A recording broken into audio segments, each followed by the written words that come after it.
আজকে আমি বানাবো মৌরি, মেথি, কালো জিরে দিয়ে সাদা আলুর তরকারি। এটা পরোটা কিংবা লুচি দিয়ে খেতে খুব ভালো লাগে। একেবারে বাঙালি একটা রান্না। এটার জন্য আমি নিয়ে নিয়েছি মৌরি, মেথি আর কালো জিরে। আর এরকমভাবে ছোট ছোট করে আলুগুলোকে কেটে নিয়েছি। আমি দুটো আলু নিয়েছি বড় সাইজের, আর আলুগুলোকে ছোট করে কেটে নিয়েছি। আর নিয়েছি 4টে কাঁচা লঙ্কা। এটার মধ্যে শুধু নুন দেওয়া হবে, এতে হলুদ দেওয়া হবে না, কেননা এটা সাদা তরকারি হবে। কড়াইটা আমার বসানো হয়ে গেছে, কড়াই এখন একদম গরম হয়ে গেছে। এবারে আমি এটাতে তেল দিয়ে দেব।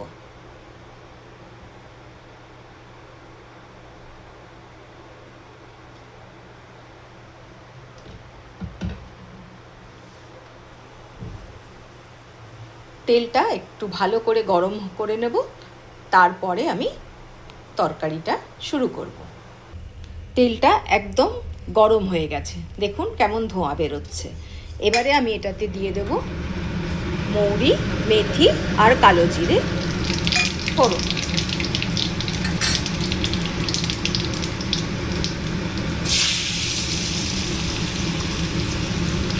এর উপরে দিয়ে দিলাম আলুগুলো।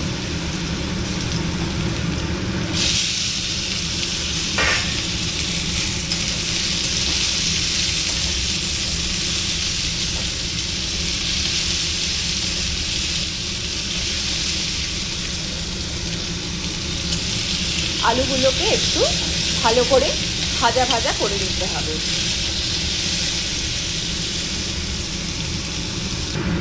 আলুটা প্রায় ভাজা ভাজা হয়ে গেছে।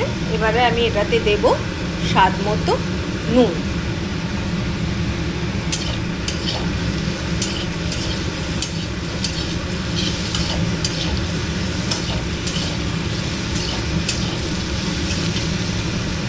আর দিয়ে দেব 4টে কাঁচা লঙ্কা।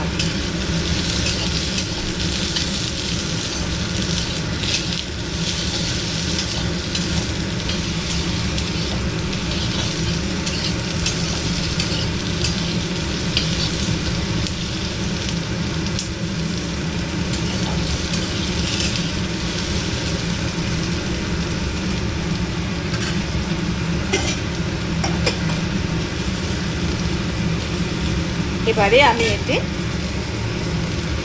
দেব অল্প জল।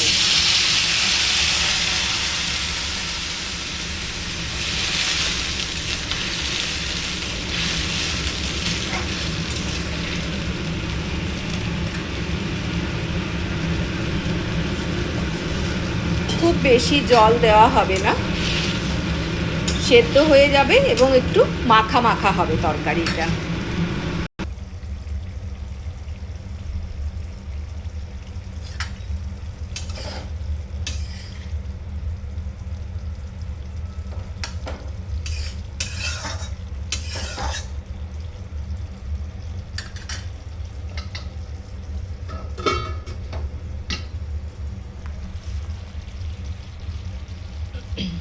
আলু একদম সেদ্ধ হয়ে গেছে।